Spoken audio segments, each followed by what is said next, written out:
Now is a chapter number 5, Sugandhiche Gharte, class 6, question answer workbook. You can write the answer.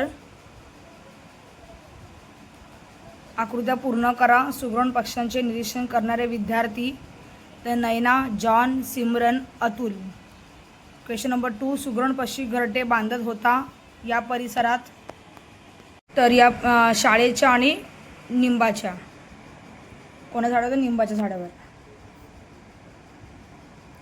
नंतर आहे complete the diagram. प्रत्येकाने हरलेली सुगरण पक्ष्यांची गुणवैशिष्ट्य. तर नैनाने सफाईदारपणा आणि नीटनेटकेपणा, जॉनने चिकाटी आणि अतुलने कष्टाळू वृत्ती, सिमरनने जबाबदार आणि कुटुंबवत्सल.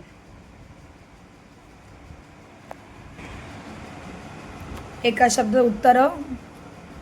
सुगरण पक्षी घरटे कशापासून बनवतो? तर गवताच्या काड्यांपासून. सुगरण पक्षी घरटे कुठे बांधतो? तर झाडाच्या फांदीला.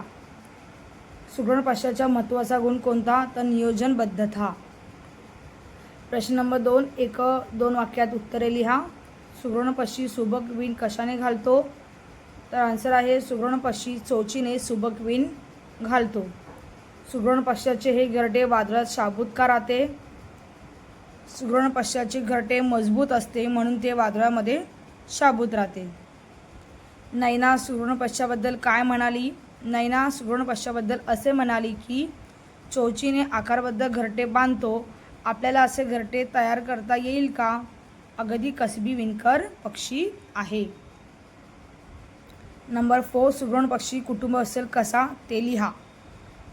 तर आन्सर आहे सुगरण पक्षी आपल्या सुगरणीसाठी व पिलांसाठी सुरेख व मजबूत घरटे बांधतो. त्यासाठी तो पुष्कळ मेहनत घेतो. अशा प्रकारे तो कुटुंबवत्सल आहे. नंबर 5, सुगरण पक्ष्याला कसबी विणकर का म्हटले आहे?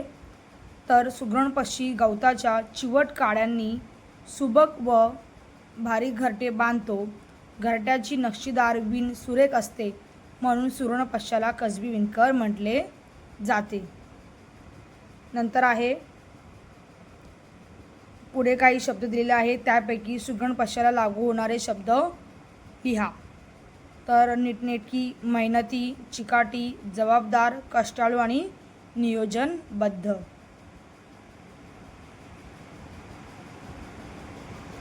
नेक्स्ट आहे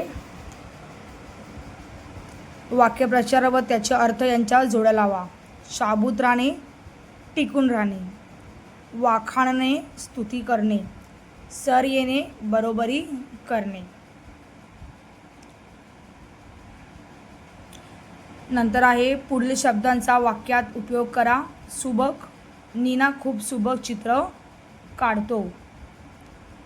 कसब, मारुतराव शिंप्याचे शिलाईचे कसब वाकण्यासारखे आहे. चिकाटी, चिकाटी असेल तर कोणतेही काम नीट होते. मजबूत, आमच्या इमारतीचे बांधकाम मजबूत आहे. तुम्ही तुमच्या शब्दाचा वाक्यप्रचार इथे करू शकता. पुढे आहे पुढील शब्दापुढे तो, ती, ते लिहा. तर तो वाडा, ती इमारत, ते घर, ते पेन, नाहीतर तो नाही होत तेच पेन, ती भाकरी आणि तो भात. तर नेक्स्ट आहे पुढील वाक्यातील सर्वनामे अधोरेखित करा. तर सर्वनाम म्हणजे ज्या नामच्या ऐवजी जे वापरले जाते त्याला सर्वनाम असे म्हणतात. म्हणजे जर नीना म्हणजे मुलगी आहे आणि ती, नाहीतर आपण म्हणजे मी, म्हणजे नावाच्या ऐवजी जे वापरतात त्याला सर्वनाम असे म्हणतात. तर इथे मी कुमारला हाक मारली, इथे मी हे सर्वनाम आहे. तुला नवीन दप्तर आणेल, तुला हे नावाच्या ऐवजी तुला हा शब्द वापरला आहे म्हणून तुला. इथे त्याचा फोटो छान येतो म्हणजे त्याचा. मी त्यांना सुविचार सांगितला, तर मी. त्याने घर झाडून घेतले, त्याने. इथे त्यांना पण येणार कारण मी आहे आणि त्यांना म्हणजे सर्वनामच आहे, म्हणजे नामांच्या ऐवजी आले. आपण पतंग उडवूया, आपण. चॅप्टर नंबर 5 सुगणीचे घरटे. नेक्स्ट चॅप्टर आहे